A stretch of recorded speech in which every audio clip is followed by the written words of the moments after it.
In this tutorial, I'm going to show you how to set up sales tax on Gumroad.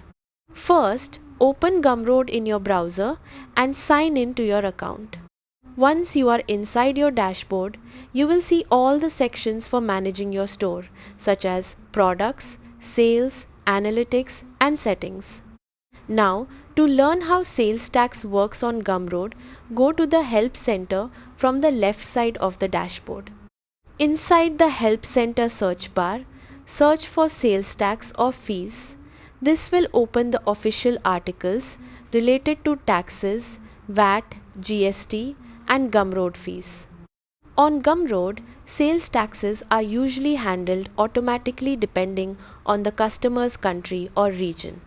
For example, VAT for EU and UK customers or GST for certain countries may automatically be added during checkout.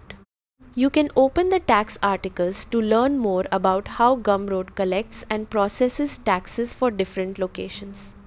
If you are selling digital products internationally, this automatic tax handling can make managing taxes much easier. You can also review your sales reports and transaction details inside your dashboard to see how taxes were applied to purchases. And that's how to set up sales tax on Gumroad. Thanks for watching and goodbye.